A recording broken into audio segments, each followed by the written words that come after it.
What if I told you Spain could pay you to live here or let you stay without working a single day? Well, today we're breaking down the two most powerful visas to get you living in Spain and how to actually get approved. I'm sitting down with Giuliana Cillo, one of the top visa experts in the game, and we're exposing the real deal behind Spain's Digital Nomad Visa and the Non-Lucrative Visa, the hacks, the loopholes, and the biggest mistakes that get people rejected. We're not just giving you the info, we're giving you the strategy. So whether you're dreaming of remote work from the beach or retiring in the Spanish countryside, watch this to the end. All right. Hey, Juliana, great to see you. It's Hey, been a while. Guillermo. It's been a Awesome. while. Good to see you too. How are you? Awesome. Awesome. Well, I'm excited to share information with our audience today about the Me too. visa process, specifically here in Spain. But I always like to start with the origin story. So why don't you share with the audience like who you are, how you got into the business, and a little bit about your Spanish visa? Okay, yes, of course. Well, my name is Juliana. I'm a lawyer. I'm original from Argentina, and I lived in Italy, and now I'm living in Spain. So I know firsthand what it is to move abroad. So we built your Spanish visa because we want to help people move into Spain stress-free, confidently, and legally.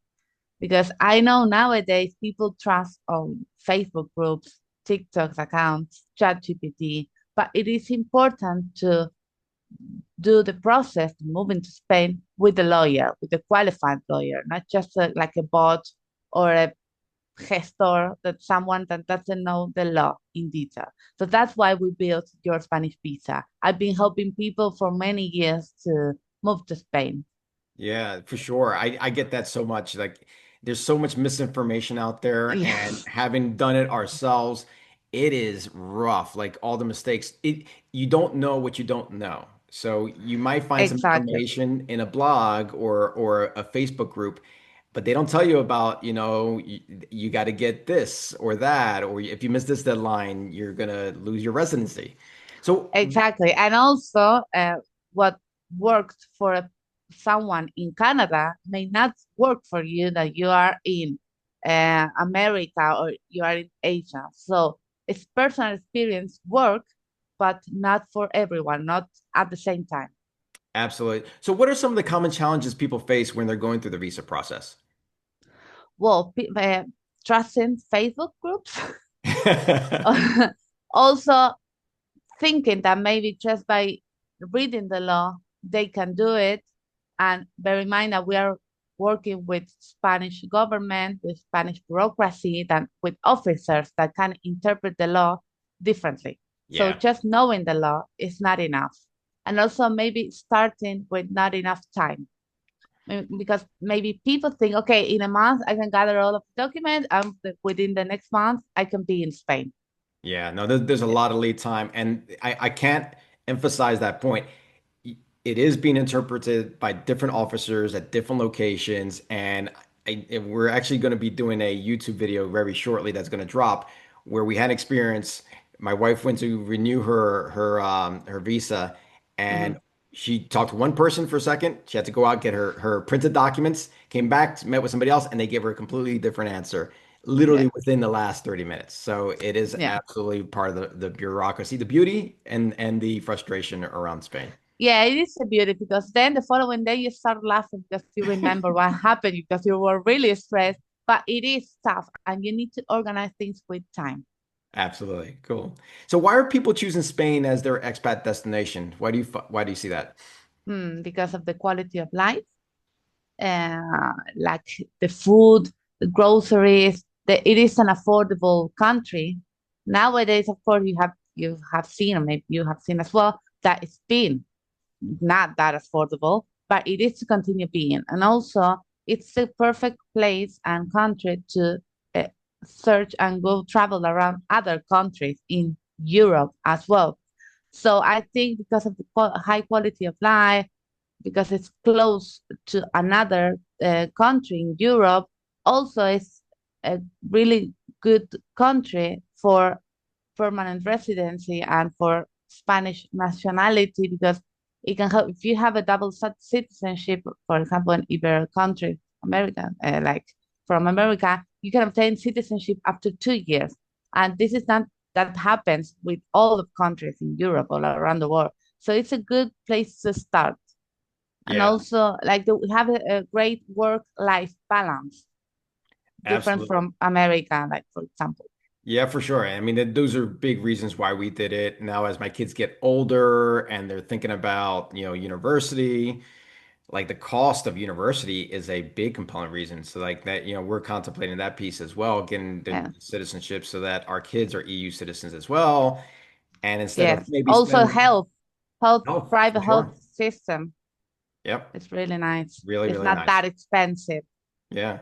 So for those people, why does legal residency matter? Like, why not just come and just visit? Overstaying. Yeah, overstay, right?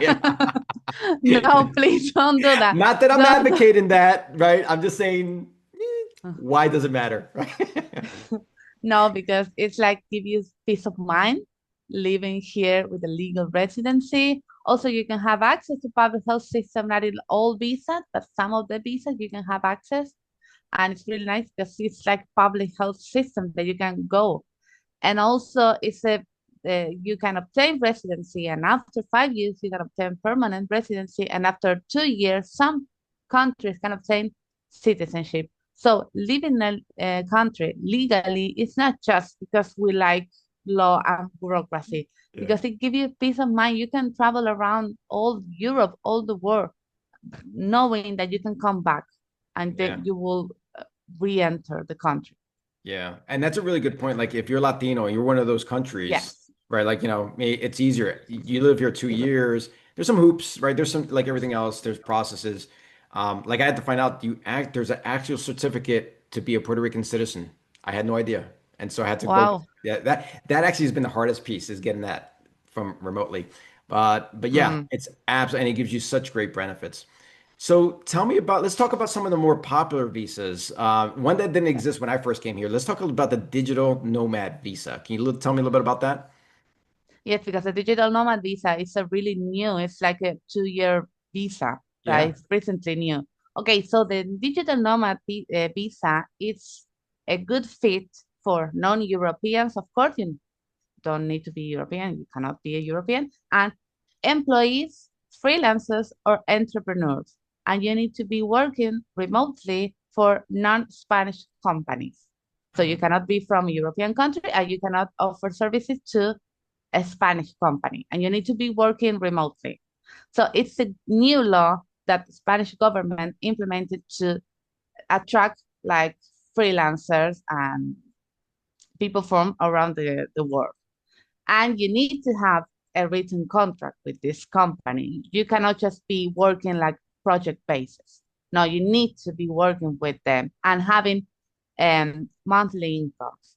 And that's super good to mention because you need to prove that you make money with this type of work. You cannot obtain the digital nomad visa by just showing savings. No, for that, there is another type of Okay. visa that we're going to discuss. But for this type of visa, you need to make money regarding the job that you do. Awesome. So my wife Danielle is the brains behind the visas on her side. Like I'm a newbie. I don't know this stuff, so it's great. Like I can ask you questions somebody doesn't know because I legitimately don't know. Okay. So for somebody who is looking to launch a new business, this Mhm. may not fit right away. You have to launch it in your home country, maybe? Exactly. It Yeah. cannot work right away because you can apply using your home company. For example, you are a therapist and you provide services to individuals. So firsthand, you cannot apply, but you can create your company and contract yourself with your company. But Okay. this company needs to be 1 year old. Ah, And we always advise that the company is not named after you, because okay. we are showing that it is in fact your company and we need to prove that you are being contracted. Great. Is there a certain level of revenue that's required? It needs to be 1 year old. So One year, 1 year and a day. 1 year and a day and some money coming in, so not necessarily profitable.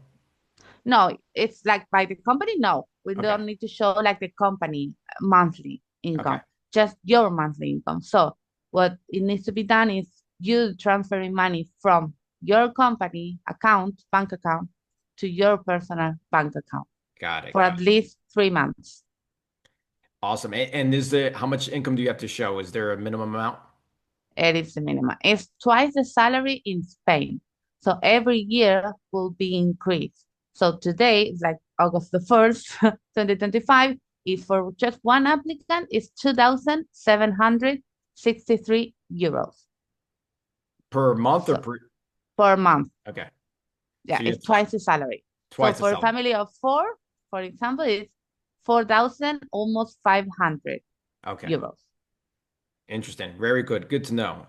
What are some of the advantages and disadvantages of the digital nomad visa? Okay, advantages. If you are applying as a freelancer and you're going to be autonomous here in Spain, the advantages is that you are having access, will have access to public health system. Okay. And also you can obtain up to a 3-year visa. So first you can obtain 3-year visa and then you can renew it for 2 more. So after 5 years, you can apply for permanent residency Okay. or after 2, Spanish citizenship as well. And also one advantage is like that it's like a quick and fast visa regarding the timeline to be processed because it's just 20 business days. So, for example, people, what they do, not all of them, but they arrive here as a tourist, they visit the country like 2 weeks, and then in the middle of that tourism, we apply for it's like faster. You don't need, we're going to see the differences because it's a really fast visa to be processed. And Okay. also, maybe you want to talk about a little bit about the disadvantages. They're Yeah. not a lot. Tell me They're some of the not a lot. yeah, Yeah, tell me some of the disadvantages. they're not a lot, but I can name taxes. Of course, it's like it's complicated because Spain has high taxes. We're not going to say the opposite, Yeah. but you will see that in practice that you're paying taxes because you're living good with a good quality of life, have access to health system, you can buy really fresh and good groceries and it's really cheap. You can use public transportation that it's working. So yeah, you pay a lot of taxes, but in practice you see the taxes in the country. Yeah, you do get a lot of benefit for the taxes that you pay for sure. It's definitely different than what I've experienced in other parts of my life. What are the rules around bringing your spouses and kids under this particular visa? Okay, for this visa, you can bring your family. Of course, we need to demonstrate that in fact they are your family, like with marriage certificate, birth certificate, and of course the minimum required for one applicant will increase. Okay, yeah. We need to show more money, more monthly income, but it's perfectly doable. In fact, we have a lot of clients that come with their families that make a lot of the big moving here, but it's just showing marriage certificate, birth certificate. If you're not married and you want to apply, we need to search. Of course, you're not going to have a marriage certificate. We have alternatives, but it's doable. Also, and they get the same time period as the person who's applying. Yes, because the visas will be linked to the main applicant. Okay. So if the main applicant got a 2-year visa, the dependents will receive that time as well. And this is interesting because the dependent, the wife, the husband, the partner, can work in Spain. And this is different because the main applicant cannot work in Spain. They can obtain up to 20% of the monthly income from Spanish companies. If you're a freelancer, you can obtain like up to 20%. But dependents can work in Spain as employees, for example. That's great. So this is a one of the more common questions we get. So this is perfect. This type of visa is, hey, I want to move abroad, but I'm concerned about how do I make money, Mhm. or how do I get a new job when I move abroad. So this is a good possibility. Definitely you want to talk to Juliana and work through the mechanics on this. But it seems like it's a possible solution if you're already freelancing and doing stuff in your home country.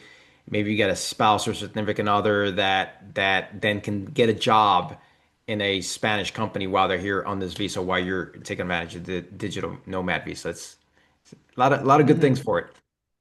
Yeah, it's a really not complicated law, but it has different alternatives and exceptions to the rule. So it's important to understand the application itself and the whole family because it's like a path and it's like a strategy that we need to make. Yeah, One applicant will have a different strategy from a different person. So yeah. absolutely. I love that. Cool. Let's jump to one of the other very popular visas, the Mhm. non-lucrative visa. Can you tell me a little bit about that one? Yes, the non-lucrative. Okay, it's different. Who can apply? In this case, you cannot work. Basically, it's a non-lucrative visa. So who can apply? Retired people, people with passive income, people that want to take a sabbatical or who are not working, but people that are working, no, this is not the visa for you. Gotcha, gotcha.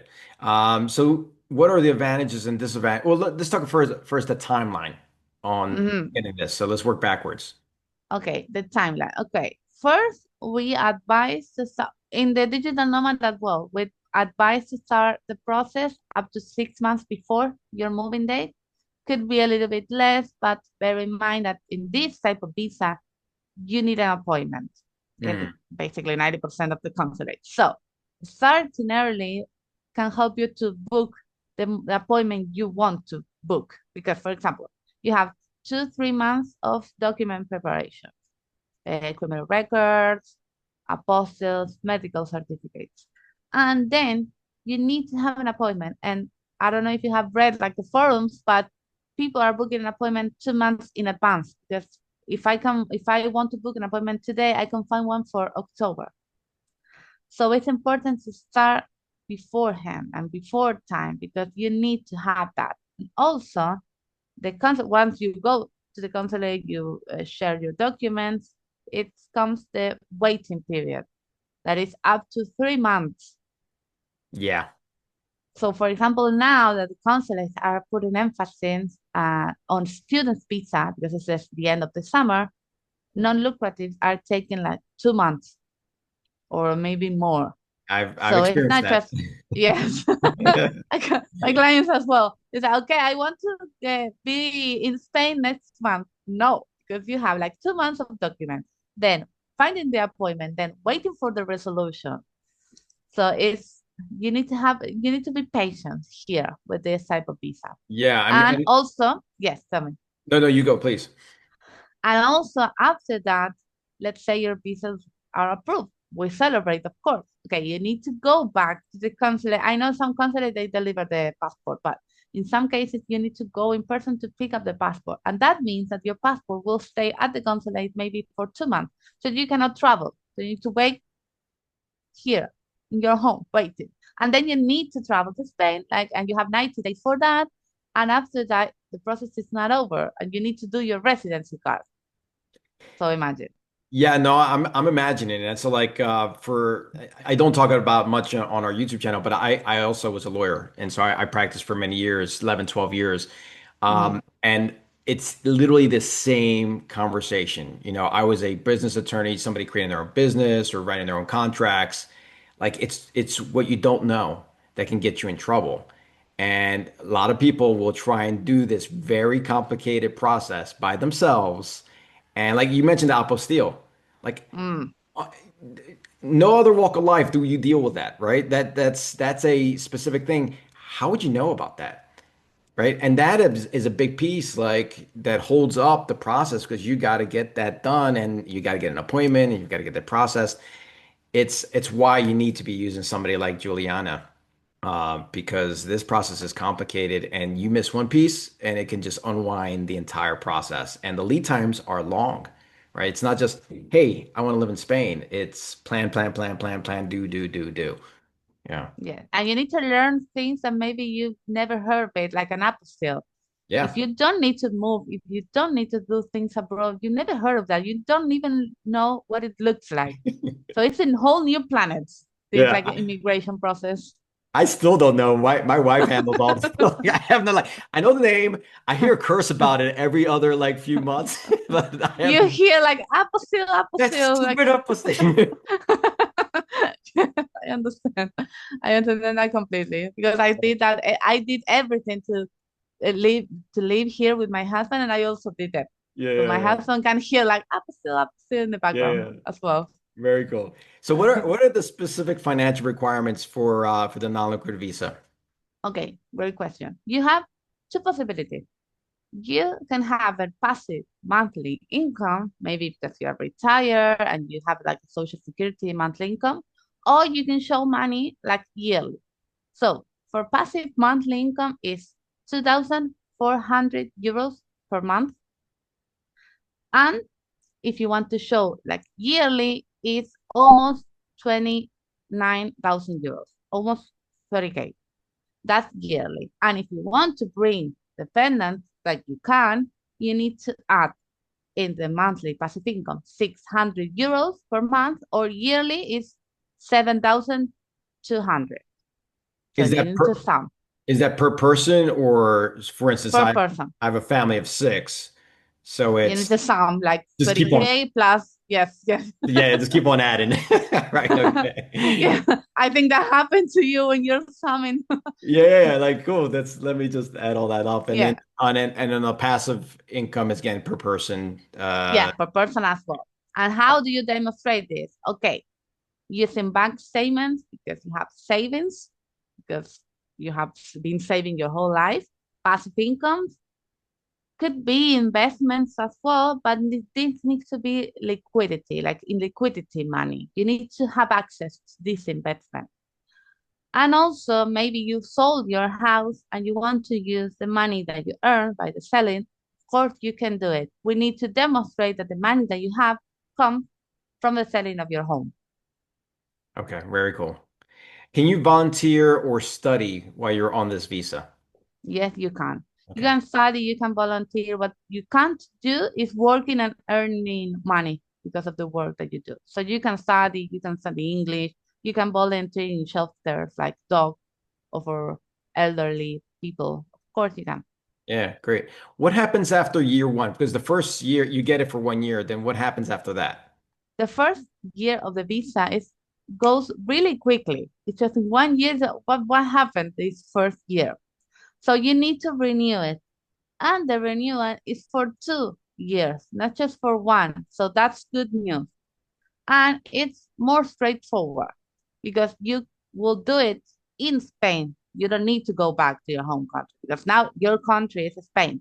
So you can apply here in person or like online, and you need to show money, of course. You need to show the not the same amount, but twice because the renewal is for 2 years. So it's not 30K for one applicant. It's almost 60K Got it. because you need to show the double of the money. And also you need to renew some of the documents like your private health insurance. You need to show your TIA card. You need to show that you have been registered in the city with your empadronamiento. But it's more straightforward. But you do also need to wait up to 3 months for the resolution. Yep, experienced that too, for sure. Is it possible to switch between the non-lucrative and the digital nomad or vice versa? Yes, you can. It's more likely to change from the non-lucrative to the digital nomad, and that you can do it in Spain. As for now, you can. Things change, of course, but we will let you know if that happens. But if you want to change from a digital nomad to the non-lucrative, you cannot do it in Spain. You need to go back to your home country because the things that made you obtain the digital nomad, like having a job, you don't have it. So you need to go back. You need to finish the first residency and start with another one. If you Got want it. to switch from the non-lucrative to digital nomad, yes, you can do it here in Spain. Okay. And make sure to start the process before the first year of the non-lucrative finishes. Awesome. Really good advice. So you hit a little bit on this before. What are some of the common mistakes people make on their own? Okay. Common mistake is just thinking that they can start 1 month before, that they can trust other experiences. Of course, you can hear other experiences, but you need to focus in your own application, not the rest of what they did. And maybe what functioned for one applicant in 2023 will not work for you in this 2025 because things have changed. Although the law stays the same, the requirements function differently nowadays.